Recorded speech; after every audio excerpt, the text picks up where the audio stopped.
Okay, seems that we're live, guys. It's 8 o'clock again. It's the 5th November. Welcome, everybody. My name is Erik, all the way from Dublin. We're going to do another webinar tonight. It's good to have you again. I've been out of there for 3 weeks. Been to India. Just got back, actually, a few days ago. So tonight is going to be all about fear and social anxiety. Now, obviously, we want to know, why do we have these feelings, right? Why do we have these feelings of fear? Why are we anxious to talk in public? Why are we anxious to speak to people? Why are we anxious or maybe even afraid to address and approach people? We're going to find out tonight, guys. Tonight, we're going to look at what is the root cause behind all these fears and anxieties and what have you.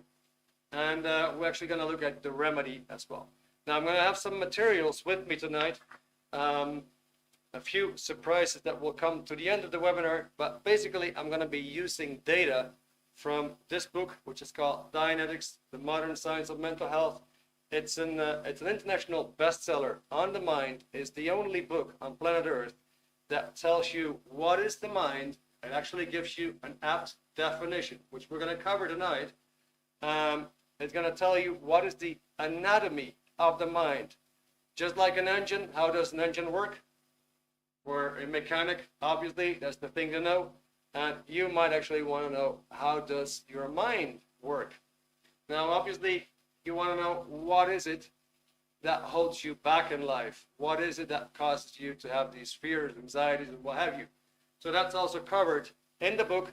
It tells you exactly where it's coming from. And we're going to go over that tonight. And then also the solution. How can you actually fix it? Once again, if you would be a mechanic, you would be interested in, how can I fix a car? How can I fix an engine?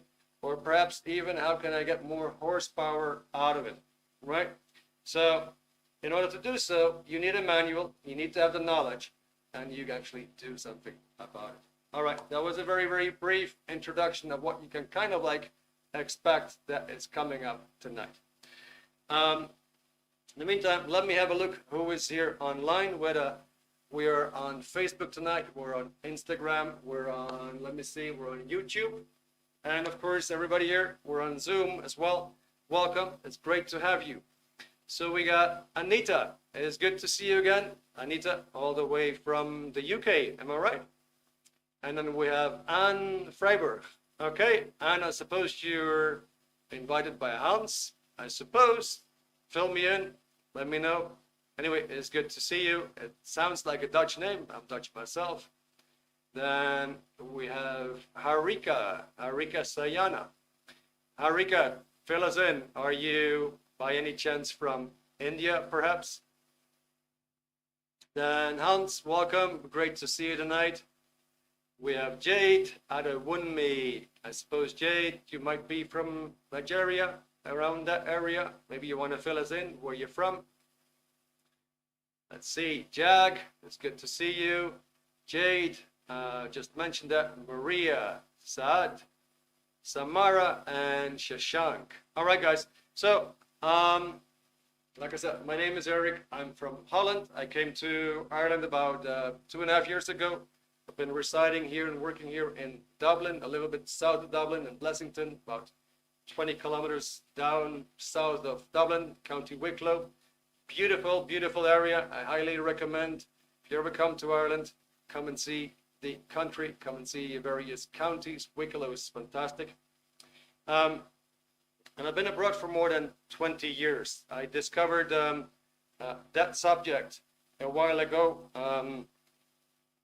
And I was struggling with this subject, stress and anxiety, or social anxiety as well. The main fear that I was dealing with was the fear of having to make phone calls. That was something I couldn't do. Now you can see I got my hair pretty much shaven. There's not much on it. But imagine back in the days where I had maybe some opulent hairstyle. As you can imagine, I sometimes had to get a haircut and, make an appointment with a hairdresser. And it was something I couldn't do. I simply could not pick up the phone and actually make that appointment. And every time, if I would actually have to make a call, I get all these butterfly feelings here, get shaky all over, get very, very nervous. And somehow I could not change my mind. I could not make these calls. Now, imagine that you have an aspiration to do an office job where you want to be in sales, or you would just want to be in that kind of job where you can associate with other people, but you cannot touch the phone. That is pretty dramatic, because that is something seriously holding you back there. You just see barriers and barriers on the road, right? And it would go to the extent that I started to really dislike my jobs, because it would involve making phone calls. And at some point, I left the country, went to the Caribbean, and I found out over there in the Caribbean, Latin America, you could just walk in any shop, any office, any factory, and you could right away talk to the responsible person. So I was finally free. Finally, I was in that condition where I didn't have to make any phone calls. So you can see it was kind of like a phobia dominating, ruling my life. And so after having been there a couple of years, I got divorced. My ex-wife told me, okay, I'm going to go back to Holland. And I thought, oh my God, this whole saga is just going to start all over again. So right now, the whole thing is turned around. Actually, I love to be on the phone. It doesn't bother me anymore. It doesn't give me these these feelings of anxiety, of nervousness, of shakiness anymore. I don't get the butterfly feelings anymore in the tummy. I actually find it kind of pleasant to talk to people. So how is it possible that you go from an absolute impossibility to do something to a liking of doing something, right? How do you go from this severe social anxiety and turn it all the way around to actually liking something that you could never do before? I'm just starting with this as an example so you have an idea. It is totally possible, guys. Now, first question, we're already 8 minutes on the go. First question I really have for you guys is, maybe you want to quickly share with one another and with us where you're from and why specifically did you come to this webinar tonight. The chat is wide open. Throw something in the chat, just a few words. Maybe just want to mention where you're from, which country you're from, what city you're from. Maybe you want to mention why you are here. Take a minute and just pop something in the chat and say, well, I'm here because I want to handle blah, or I'm here because I'm running into this all the time and it just messes up my life. Whatever. Throw something in the chat so we get a little bit familiarized with one another. In the meantime, I'm gonna have a sip of tea. I got this nice formula here. It's got ginger tea, then fennel, cloves, cayenne pepper, and honey, which is quite a natural pep, I would say. Something like a Red Bull in a natural way. Very nice. Actually, I'm bringing this up because a few times I had a question from somebody, Erik, what are you drinking? So I actually had to share the formula. Dita, what do you need? Okay, guys, so let me see in the meantime if we got something there in the chat. Shashank. Okay, from Liverpool, here because I'm struggling to socialize in a city where I don't know anyone. Okay, just stay myself, would like to make friends and be able to initiate conversations. Great, okay, thank you, Shashank. Hans, okay, from Holland, The Hague, want to reach my full potential. That's amazing. All right. Anita Hemmings would like to learn about social anxiety and if I'm affected by it. Okay, Anita, awesome. Good, so what we're dealing with tonight, we're actually going to go make a deep dive into the subject because we are dealing with the mind. Obviously, if you have fear, if you feel anger, if you feel any kind of upset, any kind of emotion, where does it come from? Well, the source is your mind. So what we're going to cover tonight is the mind. Let me see, we have I'm afraid of what's happening in my body. If I don't feel good, then basically I'm not doing anything anymore. Not shopping, not driving a car, so nothing socially. All right, thank you, Anne. Samara from St. Helena Island. That sounds very nice. Now living in Northern Ireland, struggle with general conversation with other people, can feel strong emotions, always thinking over what I've talked about. Okay, Samara, thank you. Good, let's go. Dita is here, my colleague. Dita is also here to help you out in the chat. I recommend you have a chat with her. She's super friendly. She's really nice. And so Dita's going to pop up the first quote of tonight on the screen, which is the mind quote, the very first quote. The mind is the accumulator recordings. Good, here we go. All right, so we're going to start off with a definition. The mind is the accumulated recordings of thoughts, conclusions, decisions, observations, and perceptions of a being throughout his entire existence. All right, let's keep that quote there just for a minute, and let's hang on to that quote, and let's see how we can actually make this practical. Now, let's just do this. Let's have a look what you had for breakfast this morning. And if it would have been a typical Dutch breakfast, it would probably be a sandwich with a ham or or cheese or something like that. Maybe a cup of tea, a cup of coffee. If you're from the UK, you may have enjoyed a nice UK breakfast. I don't know what it's called, continental breakfast, or what kind of name do you have for that? Anyway, it's great. You have beans, you have eggs, you get sausages, you have hash browns, potatoes. Gosh, I don't know, but it's great. I love it. Maybe some other people had just yogurt and cereals, or maybe just had some fruits. But let's have a look what you had for breakfast this morning. Now let's have a look where you ate, where you consumed that breakfast. Was it in your kitchen, perhaps, or did you have your breakfast in your bedroom, or perhaps in a living room? In what environment did you have that breakfast? And let's have a look at the time. What time did you have that breakfast? And so you actually see that you have a recording of that. You can actually record and go back and well, yeah, I know. I was in the kitchen this morning, and I went to the counter, and I made my breakfast over there, and I had the slice of bread, and I put some butter on it and marmalade. You have a full recording of it. Now, there's obviously, as you can see in the quote, there's thoughts, conclusions, decisions, observations. It's all part of the package. So you could have, let's say you fried some eggs, and then you thought, oh my gosh, this is too salty, right? Or it's lacking salt. And then you come to some kind of conclusion or decision. Or you might say, well, I'm never going to fry it like this again. Well, there you have a decision right there.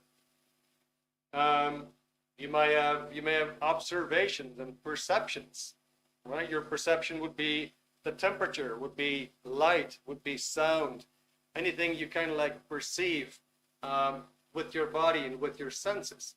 So the mind is the accumulated recordings of thoughts, conclusions, decisions, observations, and perceptions of a being throughout his entire existence.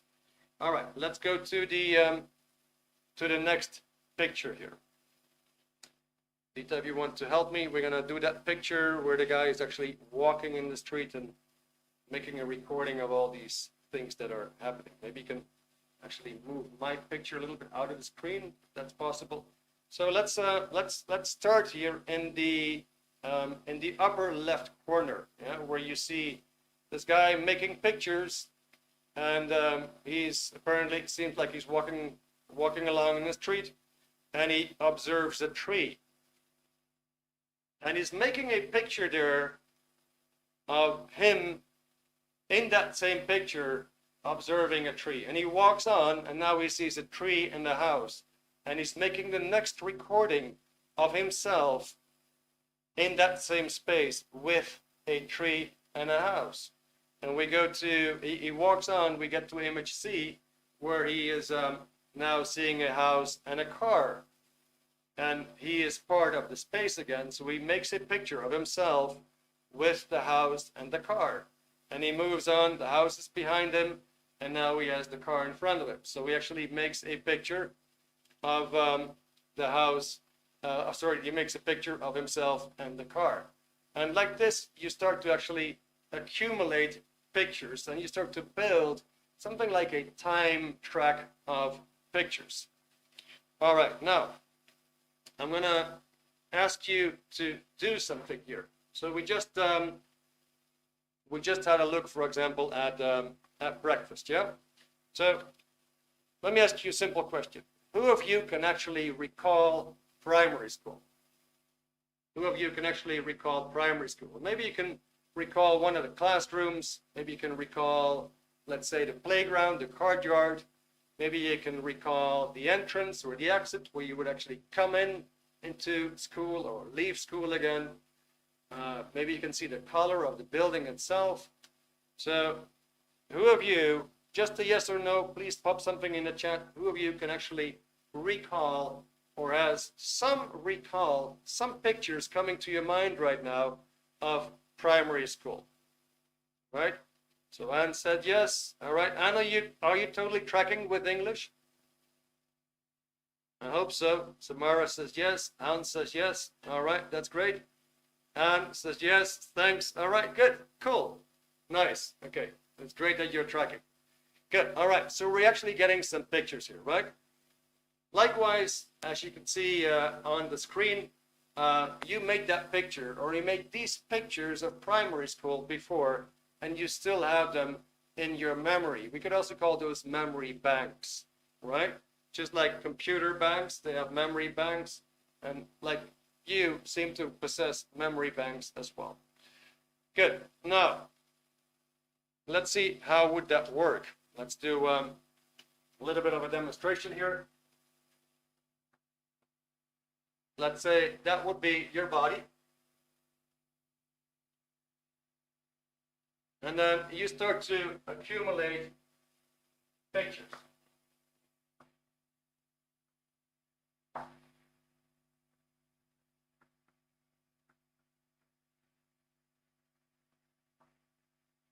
These go way back in time. So we're talking about an accumulation of recordings throughout a being's entire existence. All right, now there's something funny about these pictures. Let's call them mental pictures. Let's call these things mental pictures. Now, we're going to do a funny drill here. And the drill is as follows. What I would like you to do, I would like you to imagine that you are in the house again where you grew up.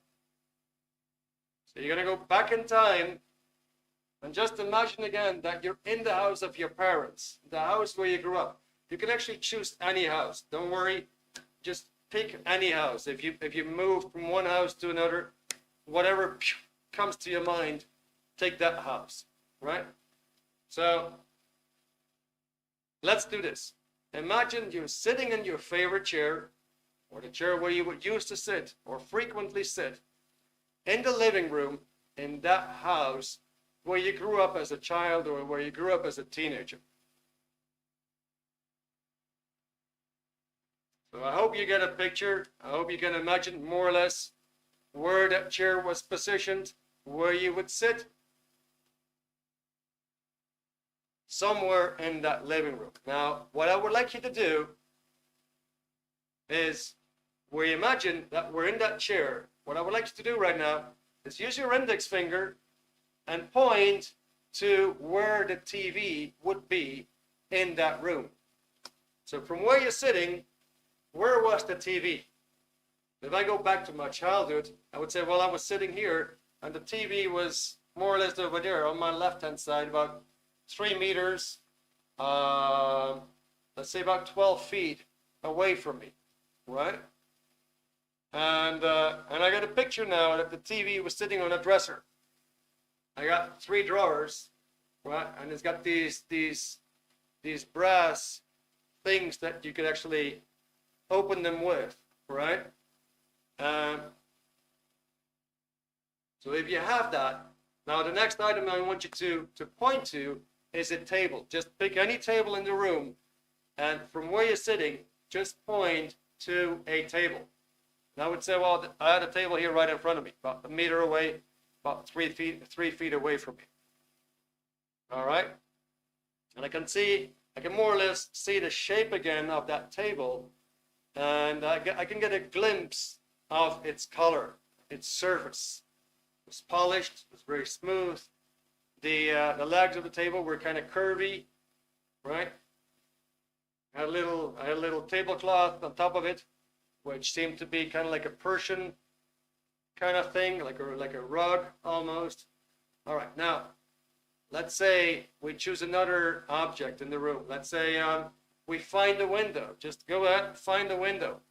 From where you're sitting, where's the window? Is the window over there? Is the window over there? Over there? Over there? Over there? I don't care. Where's the window? Just point at it. See if you can actually get the size of the window. How big is it? And did it have curtains in front of it? Did it have blinds in front of it? See if you can actually get a picture. All right, guys. Now, quick question. Are you tracking? Do you actually get some pictures? Now, some of you might actually get very, very bright pictures. They see the real thing. Some of you actually might get a bit of a dim picture, but still sort of an impression of what was there. And some of you might actually get no pictures at all, but you would still know. You would still know, well, the TV was over there, the table was over there, I had a window over there or over there. Might not get a picture, but you have a knowingness. So did everybody here get to see or to know or to recall any of this? So please put something in the chat if you had voila. Saad said clearly yes, that's great. It seems that your mind is in a great shape. Alan said yes, all right. Anybody else, guys? Did you get some pictures here? Did you see, for example, a bit of the room? Yeah, saw the front room. Okay, thank you, Samara. That's great. And yeah, seen everything. All right, and that's fantastic. Good. Erika said yes. Anita said yes. Okay, guys. Well, that looks good. Okay, so that is your mind. That is your mind. So we covered 2 parts here. We covered your body. We covered your mind. Your mind makes all these pictures. Now, what do we observe right away? Your mind is not something tangible. You cannot touch it. You can't touch it. It doesn't have any mass. It doesn't have any wavelength. It doesn't have any weight. It doesn't weigh anything. Right? It is not tangible. Like the jacket, like a whiteboard, you can knock on it, you can weigh it, you can put it on a weighing scale. It is tangible. So it exists in the physical universe. Your mind clearly does not exist in the physical universe. It operates under different conditions, under different laws. The laws of Newton, the laws of physics do not apply to your mind. It's something else. Good. Now, what we have observed right now is that these pictures happen to be 3-dimensional. Right? You would say, all right, well, the TV was over there, the window is over there, I have the kitchen behind me, I got a big rug down there, we have a table in front of it, I got another window there, I got a door over here. You would actually point about you. So all these pictures happen to be 3D. They're not like photos. They don't happen to be 2-dimensional. They happen to be 3-dimensional, and they are about you.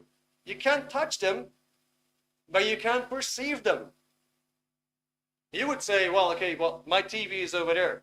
If somebody else would tell you, are you effing nuts? There's no TV there. But you know that your mind doesn't lie to you. You have the certainty that there is a TV there because you can see it, right? So, in terms of reality between people, this is a bit of a touchy thing. Now, what I want to ask you guys is who or what is looking at these pictures? Pop it in the chat. What is your answer? So, who or what is looking at these pictures? Please put something in the chat. Who or what is looking at these pictures? All right, so Anita says me. All right, Samara says ourselves. Okay. We need some more answers, guys. Okay. Hans, it says my consciousness. Okay. Good. Anybody else? What is looking at these pictures, or who is looking at these pictures?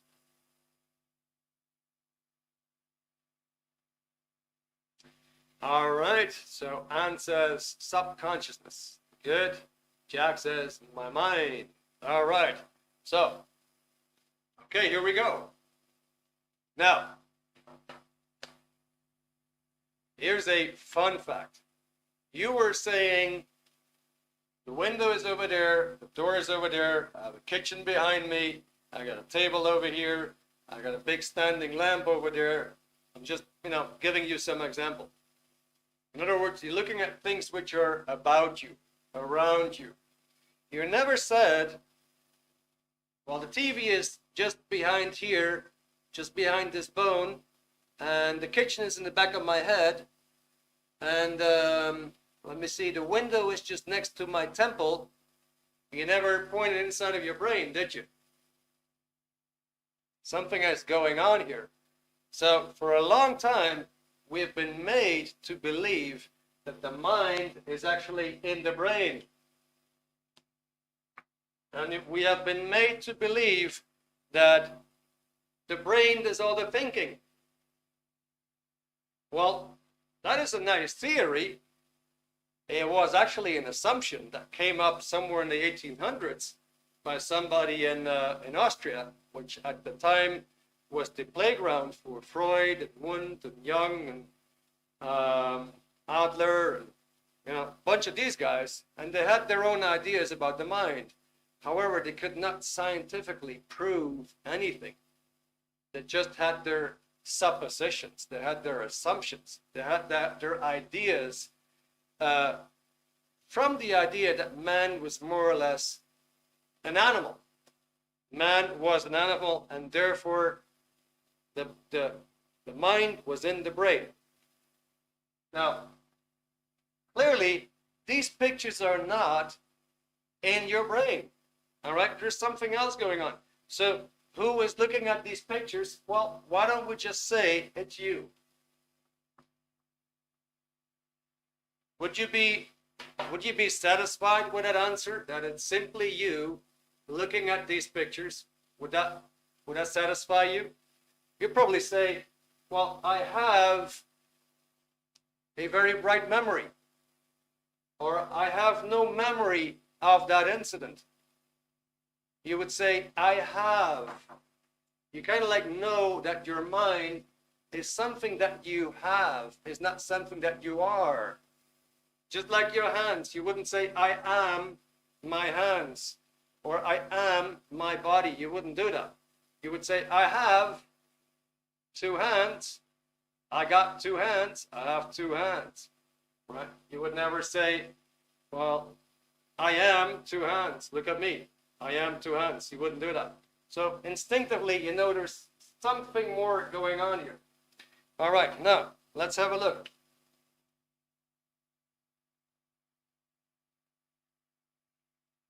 Now, we could say that man is actually divisible in 3 parts. You, your body, and your mind. Divisible in 3 parts. Some people, they make a tremendous study about the body. Okay, well, that's great. However, it only lasts 75 years on average. Now, it's not great. After 75 years, you can dump it and it's gone. Well, how would it be if you would actually know more about you? How would it be if you could actually find out how much better you can get? How much more of your potential you can reach? Or how good can you become? Right? Maybe you ever heard of, okay, we're only using 10% of our potential. Well, let's imagine that it's now known where the other 90% is. Wouldn't that be cool to know? All right, so maybe you want to know more about you, right? What are your true abilities? How much better can you get? And maybe you want to know, well, what's blocking me? What's giving me these fears? What's giving me this anxiety? Where's that coming from? Why do I have these anxieties and fears if I don't even want them? Where's that coming from?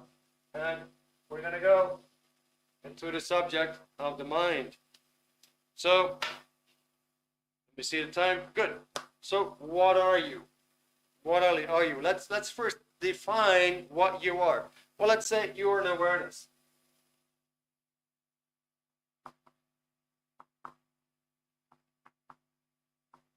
So I use this as a noun. You are unawareness. Because right now you're aware of sound waves coming your way. You're aware of the temperature in your room. You're aware of the position of your body, right? You might be standing, you might be seated, you might be walking around. You are aware. You're perceiving all these things around you. So you can also say, well, you're an intelligence.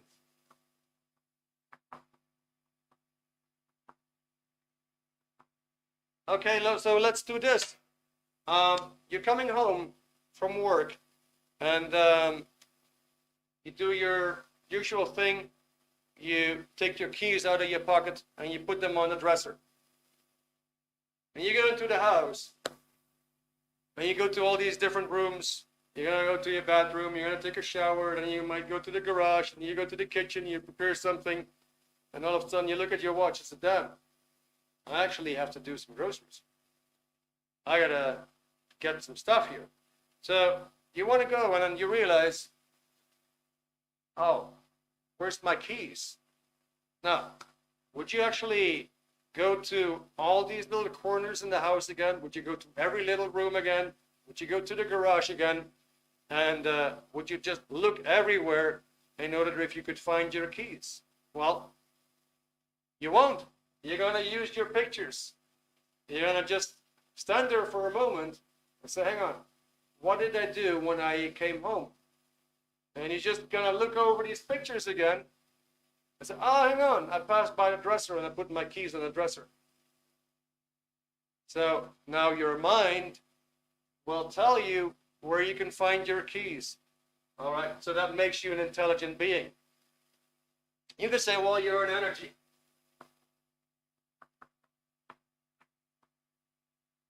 I want to point out something, use that arm, and reach out and point out to something. So I'm making all these gestures. I'm actually endowing that body with energy. Good. Now, finally, we could also say you're a spiritual being.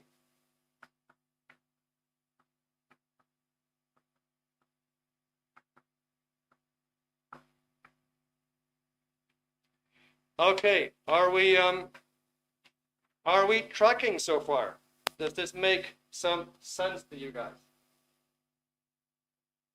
Just as a quick question in between everything else, does this make some sense? Great. Okay. Anita says yes. Hans says yes. Samara says yes. All right. That's amazing, guys. All right. So, first lesson that we learned tonight, it is actually possible to know something about mind and life. It's actually not hard to understand the subject. As you could just see, it's actually quite easy.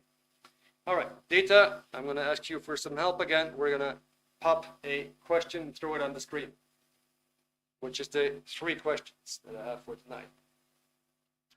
All right, now, so we just covered that part of the mind. And a part of your mind works rather well. We're going to go into what part of the mind is actually causing you trouble. So here's 3 questions here that I just popped there for you, right? And maybe just want to give an answer to one of these situations that you might find yourself in from time to time. Maybe it doesn't appeal to you at all. Maybe these questions are unreal. That is completely possible.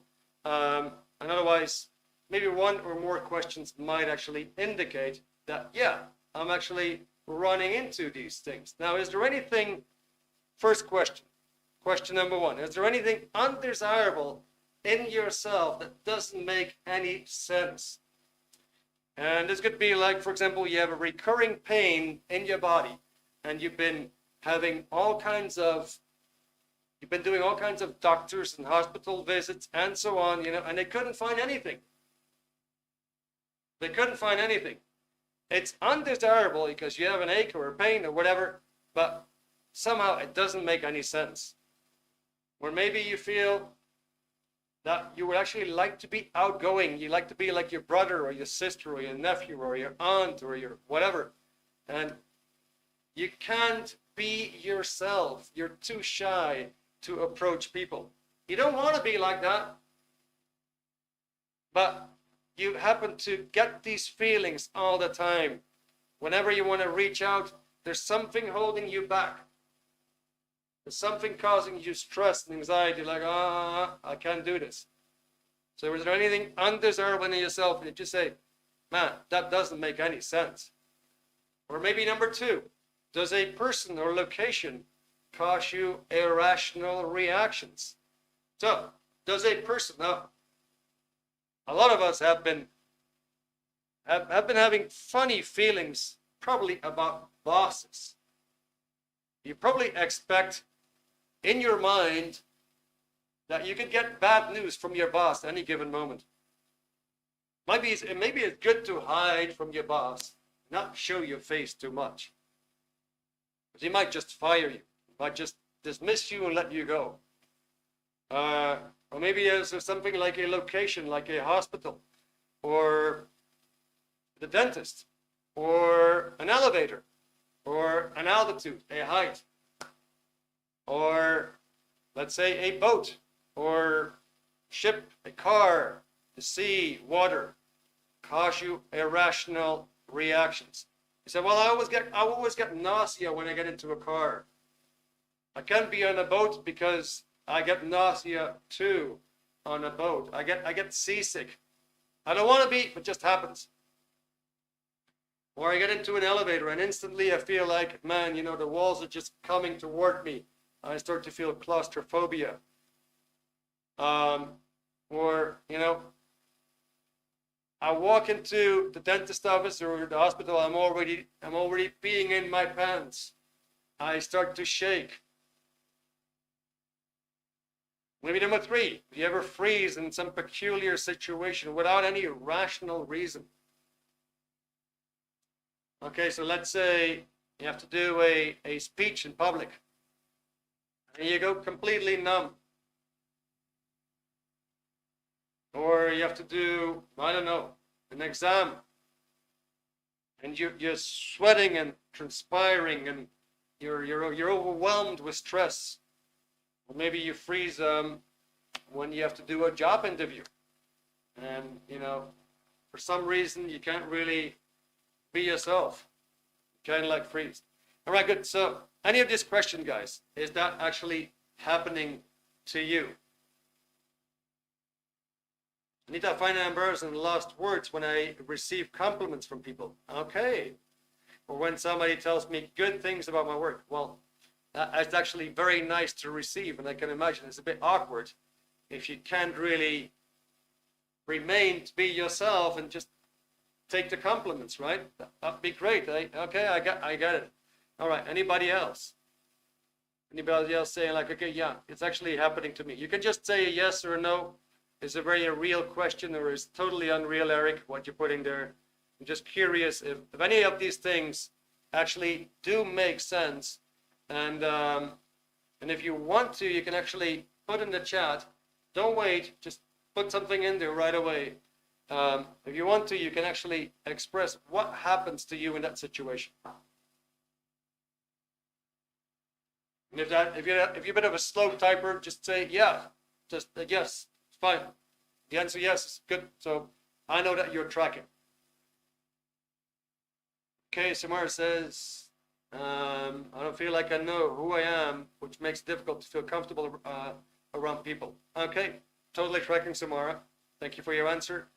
Harika, I feel like I mentally panic in crowded area. Okay, good. Thank you, Harika. Saad, can't stop blushing when focus is on me during social gathering. Totally tracking, my friend. Yeah, been there.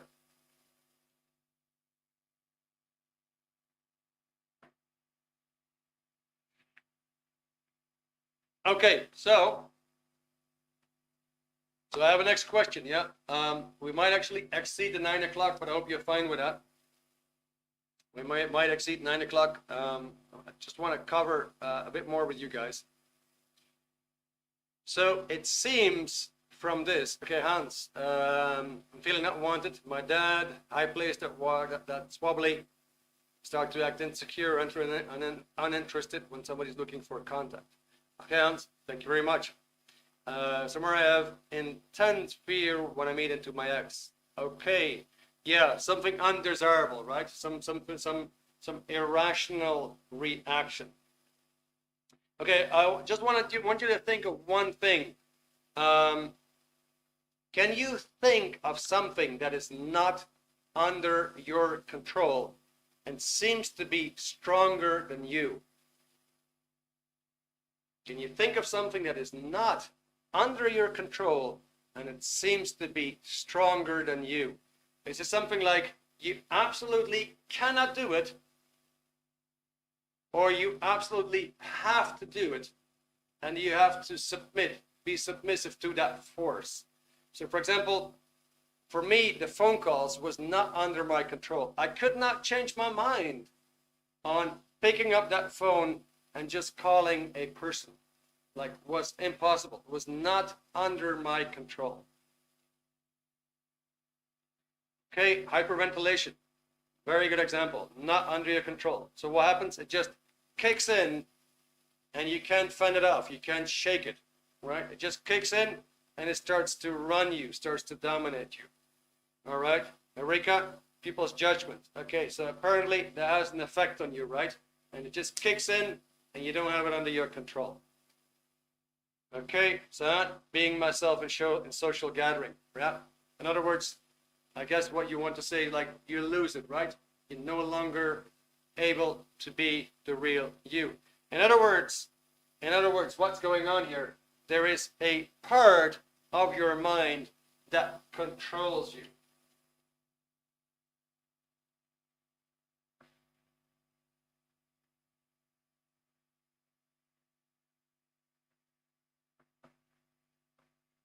So let's call that a negative control.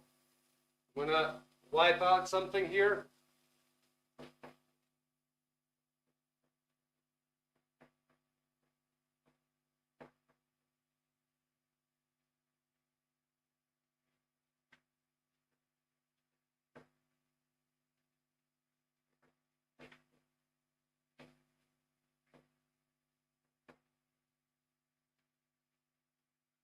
Okay, so let's go into a practical example. Let's imagine a long time ago you were bitten by a dog.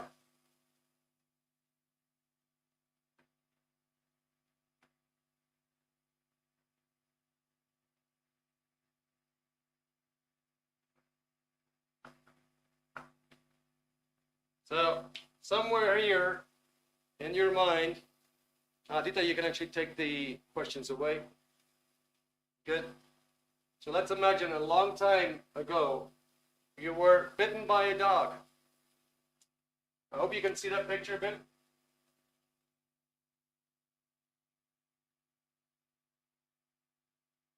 There's a dog in the picture. That's you.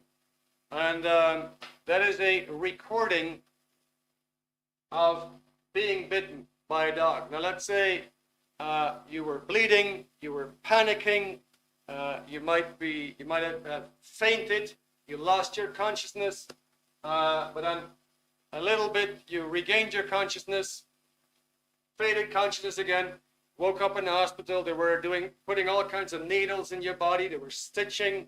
You got a tetanus shot. Nasty, nasty experience. Somewhere there, kind of hidden in your mind. Now, let's imagine that was 20 years back. Maybe longer, doesn't matter. Now, you're walking the road, and all of a sudden,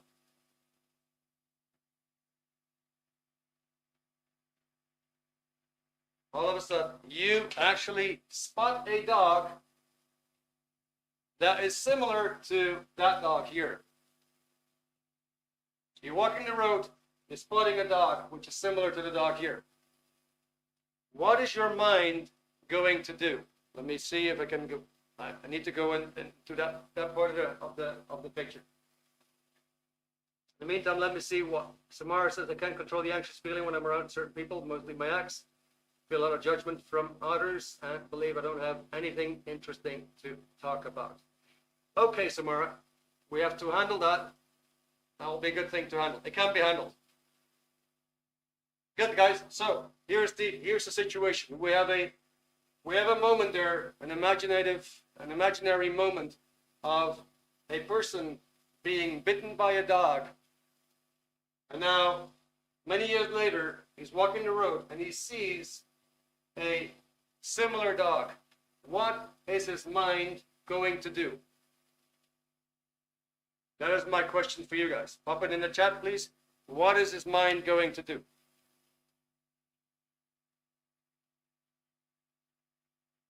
Rika, panic. Right, okay. Who else?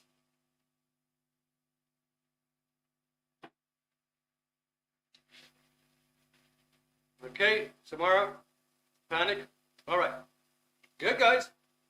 Anything else? Anything else you want to share with us?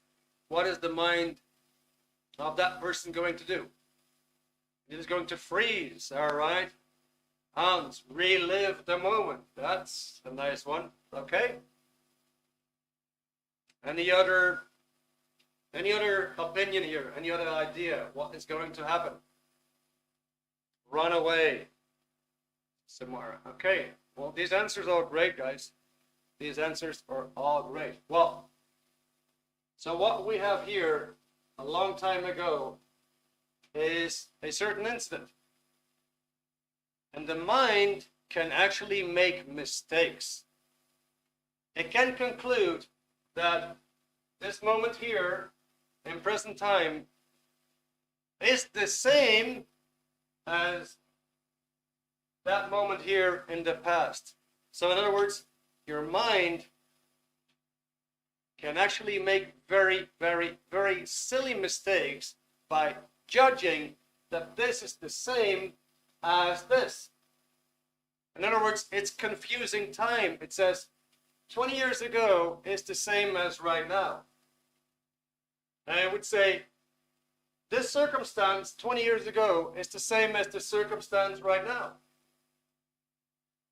And this perception, the color of the dog or the smell of the dog or the sound of the dog, is the same as the perception right now. And what does it do? It runs on full automatic. It just says, that is what happens. So what does it do? It kind of like it throws that picture over here.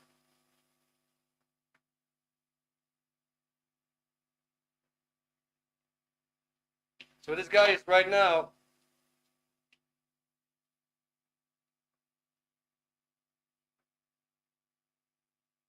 he is looking through the past experience at the dog. Remember that the picture was not in the brain, that the picture was about you. Remember that? It was a three-dimensional picture. So it's just being projected somewhere in space, in between what he sees really over there and what he sees over here. However, the problem here is he doesn't really see this, he sees that. Does it make any sense?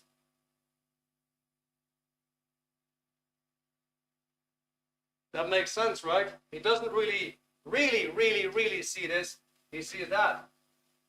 He has more attention on this, but that's something untangible, remember? It has no substance, no mass, yet it is more real. But is it more real than that? All right, so how is this going to control? It's going to control his body. So somebody would say, he's going to go numb. He's going to go panic. He's going to go like, oh. He's going to go in fear. It's all being demanded.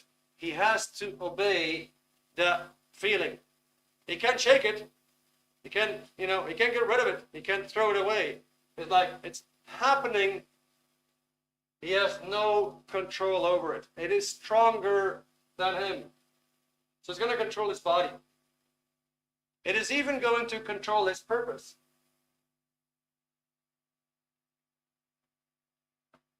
So the purpose is something that you want to do, right?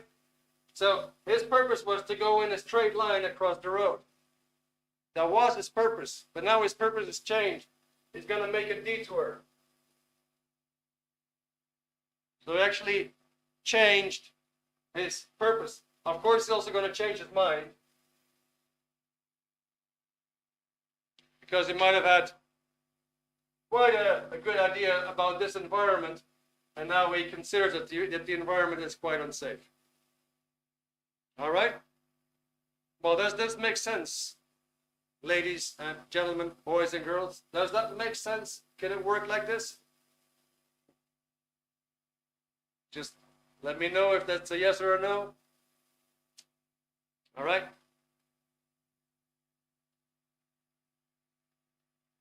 Isn't it damn simple how the mind works? Isn't that great, guys? Don't you love it? I mean, you don't find this in any Scientology psychology textbook. You will not find any psychology textbook that will give it to you that clear. That, my friends, you will only find in this genius book on the mind. It is something you have to read. Trust me. All right, good. So I'm only giving you a snippet of the book, right? You'll find much more data in it. Now, when you say, okay, Erik, big deal. I have no problems with dogs.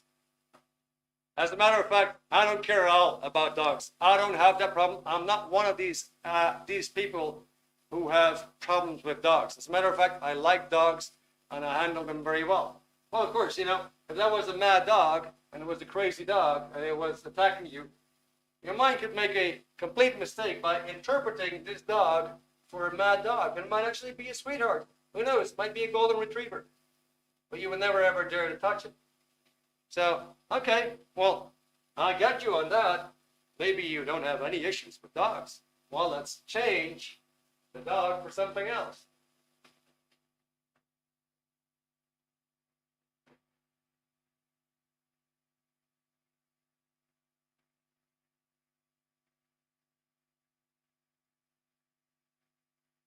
Let's now say that we had an issue with another person. Over there, we had an issue with another person, and it was somehow a very upsetting, perhaps painful incident, maybe a moment of loss, severe loss. And you could never overcome that kind of loss. The kind of loss that wants you to commit suicide is the loss of a partner, the loss of a family member, the loss of a child, I don't care. It is such a loss that you don't want to live anymore, or it's your worst enemy, or it's the guy that fires you, or it's the guy that broke up with you, or whatever. Anyway, something painful here regarding this person. Long time ago, very long time ago, and this guy is now walking the street. And what happens? There's somebody there. Have you ever had that feeling that you came across a person and you instantly thought, I don't like him. There's something about him. I don't like him. No, it's not a good man. I don't like him. Or I don't like her. No good. Ever had that feeling? Like completely automatic, right? No observation, no discussion, no conversation. Your mind just says, no go. Doesn't work with that person. So what if we have the same situation here now? Some kind of a past bad influence, and now here there's a person that kind of like reminds you unwittingly, you know, you're completely unaware of it, but there's some kind of reminder there, and it just kicks in, and the whole thing runs back on full automatic.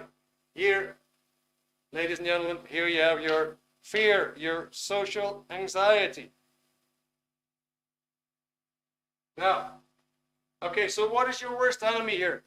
Your worst enemy here is number one, you're not aware of this one.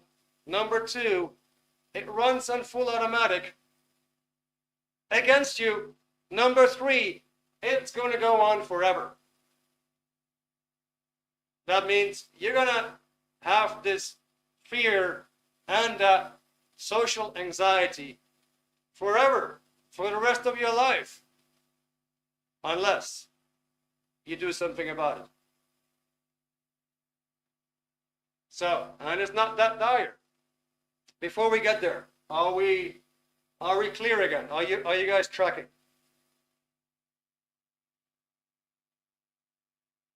Is this logical?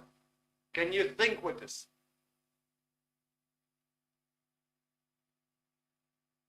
Good. All right.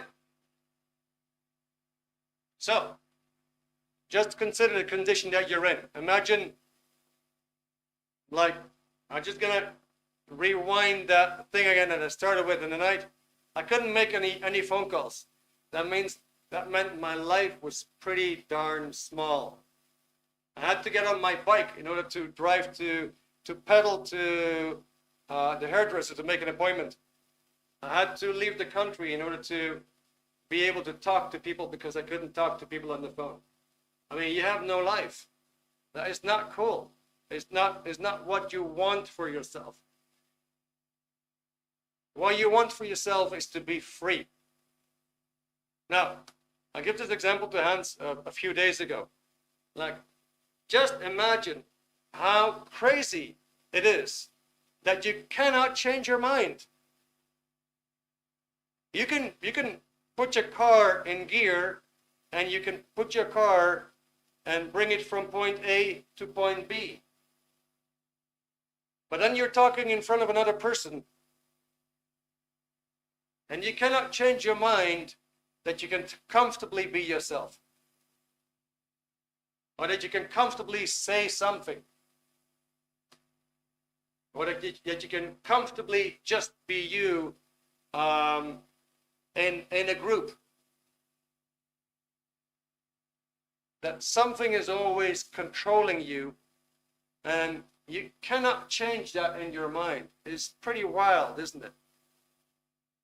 If you think about a shy person, and he was complaining that he's shy. He said, well, I don't want to be shy. I want to be outgoing. Well, you could say, well, why don't you change your mind? Why aren't you simply outgoing? Well, he says, I can't. Well, why can't you? Well, you can't. How about a person who has no confidence? He's got a terrible lack of confidence. He doesn't do this, doesn't do that. And he's afraid of everything. And you say, well, just be confident. He said, well, I can't. It's impossible for me.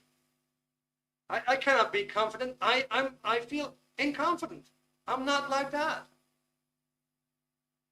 Well, I have a question for you. Have you ever heard of Albert Einstein saying that we only use 10% of our potential? Have you ever heard that? That we only use 10% of our potential. Have you ever heard that?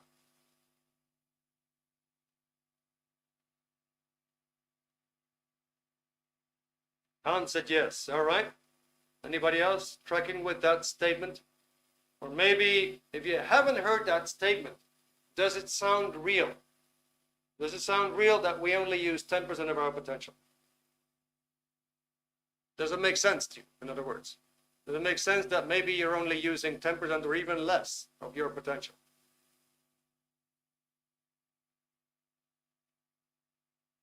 Okay, yeah. So, you guys are tracking, right? All right. So that means that if you're shy, maybe that's the 90% making you shy, working against you. If you have a lack of confidence, maybe it's that feeling of not being confident, that's the 90% working against you. Maybe when you have these fears, unwanted fears, these are not wanted fears, these are not desirable fears, they're working against you. It's the 90%, right? Anxiety, and so on. All right. So what's the good news? In Dianetics, you will find out in the first chapter where is the 90% and how do you develop it. You'll find out in this book, The Full Anatomy of the Mind, you'll find out exactly what is the single, only source that is holding you back, that is controlling you in a negative way, that is stronger than you, and how you can actually defeat it, get rid of it. In other words, it tells you how to develop, fully develop your 90%. Now, the main thing is that you need this in order to handle your fears and your social anxiety. Without it, you're not gonna thrive in life and be successful. That is the bottom line. So what have we done tonight? Let me see, Samara. The rest waited on thinking of our fears. Yeah, exactly. It's wasting your time. So we have actually come up with a special for you tonight. We always like to do something extra. We like to go to the, we like to do the extra mile. This book is 20 euros. It's an amazing book. It's been translated in more than 50 languages. You can have it in Urdu. You can have it in Farsi. You can have it in German. You can have it in Spanish. You can have it in Dutch. You name it. Brazilian Portuguese. Latin American Spanish. You can have it in Zulu. That's how big it is. The author is 4 times in the Guinness Book of Records. This is the most widely read book of all times on planet Earth when it comes to the mind. This is the #1 book on the mind. It's not another self-help book that, is motivational. It gives you the full anatomy of the mind. And it tells you exactly how to regain your 90% of your potential, how to regain your full potential. So there's 2 things that we're dealing with here. #1, we want to have an immediate tool that would help us to do better in social relationships when it comes to handling social situations with others. And we actually have a communication manual for you that we're actually going to give away tonight for free. It's a communication manual. It actually has drills that you can do in order to boost your confidence. It's an amazing booklet. You will find pictures in there, so you actually have an idea what is the whole purpose behind communication. What are you trying to do? And then by means of theory, it will actually give you the full scope of communication itself, a breakdown, so you can see which parts do you master and which parts can you actually improve on. You're going to get that for free tonight if you would consider ordering that book tonight, and we have it on promotion. Free shipping with the communication manual. It comes together for 20 euros. The link is right there right now for you. And that is we would say that's our gift to you tonight. I'm just going to have some tea. I'm going to take a break for a minute. And I'm going to have you, you can actually have a look at the offer.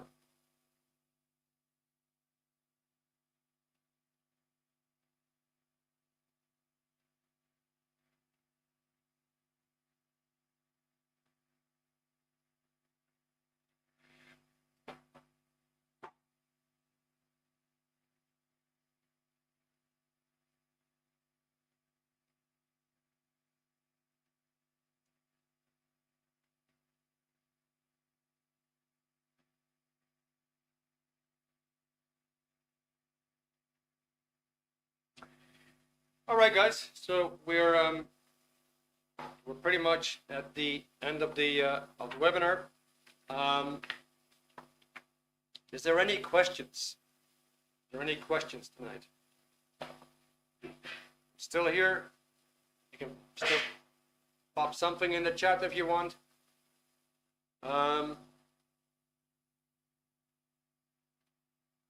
Maybe you have an idea like, okay, well, I would like to have a personal chat with you.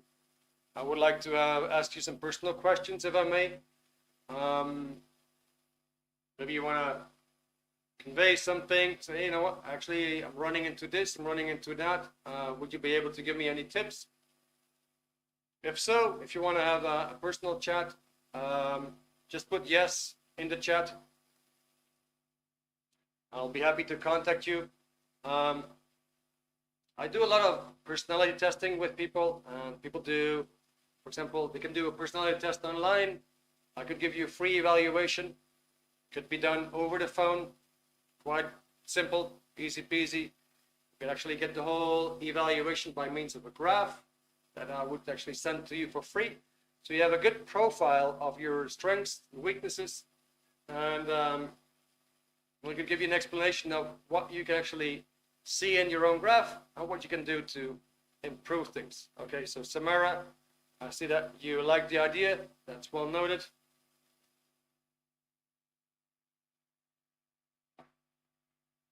So when it comes to the book, yeah, like I said, international bestseller, can get it in any, in any language. Some people would say like it's an awfully big book. Well, what's the beauty? You actually have a glossary in the back.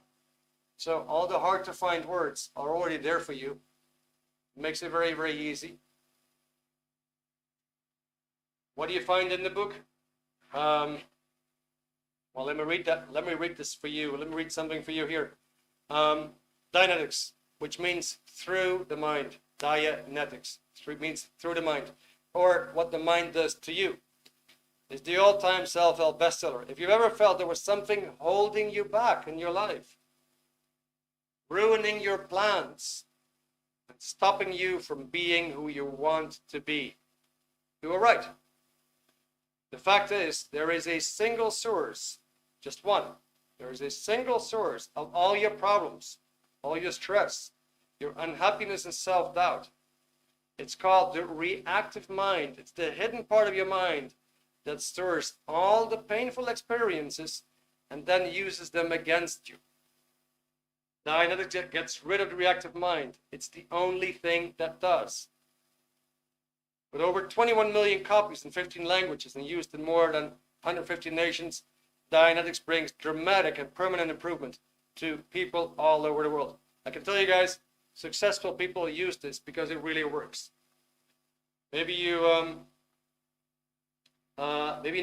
maybe you've heard of John Travolta, big actor in the 70s, 80s, 90s. He says, Dianetics put me into the big time. I always had the ability to be somewhat successful, but Dianetics freed me up to the point where something really big could happen without interference. Cool? I would like to book, but do not have the money right now. Okay, well, that is an excellent statement, Samara. The reason that you do not have the money right now is that 90%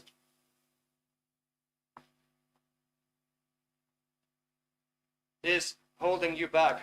What I can tell you is that, and I find that fascinating. Let me clean up something quickly.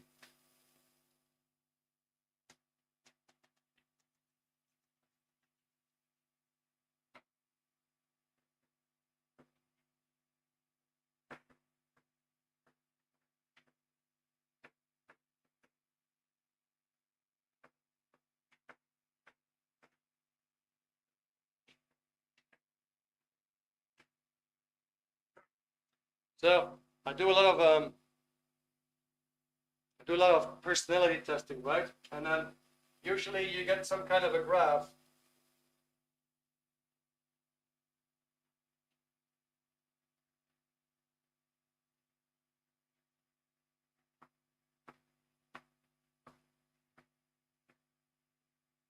And this graph in the personality test, it shows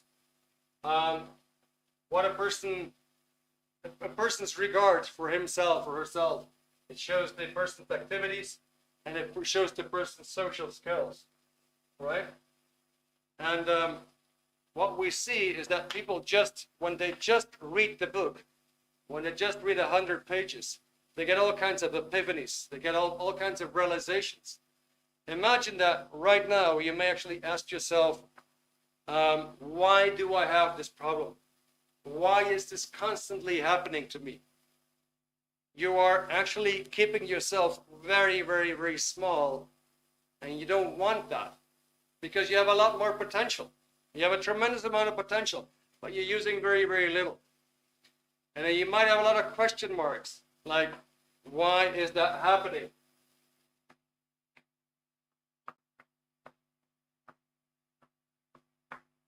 Because of all these question marks, you're not really moving in life. It keeps you in a constant confusion. Now, let's imagine that you get some really good answers and you start to understand yourself way better. And these question marks, they start to disappear. Which is to say, it actually blows some of your confusions. And what will happen as a result is that you will start to move.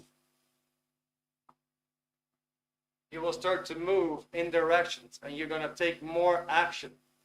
I can tell you the 20 euro is probably earned back by you in a matter of days.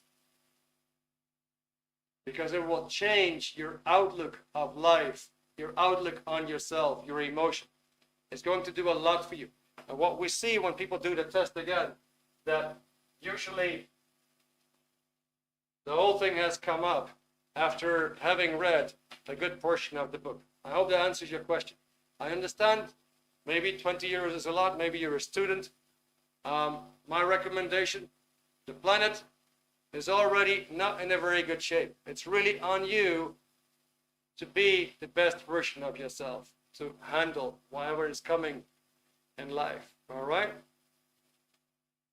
Now, what you can also do, like we just mentioned, we'll just indicate, we can actually have a personal talk. Anybody who would like to have a personal talk with me, just put yes again in the chat. We're going to print the whole chat at the end, or at least the yes part. I'll be very happy to contact you. And the main thing is, of course, I don't want to drag on and on and on, but here's the thing, guys. We're all here because of fear and social anxiety. You don't have to do anything.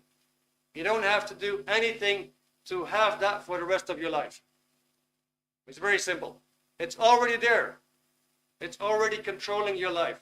You don't have to do anything. Do nothing, and it'll probably get worse. Because nothing is going to stay the same, honestly. Right? You're running a broken car. Well, just keep running it. It's going to come to a full stop at some point. Right? So you don't have to do anything if you want this to continue. If you don't want to continue this, and let's imagine that this situation would just continue for the next 20 years, or for the next 10 years, or for the next whatever.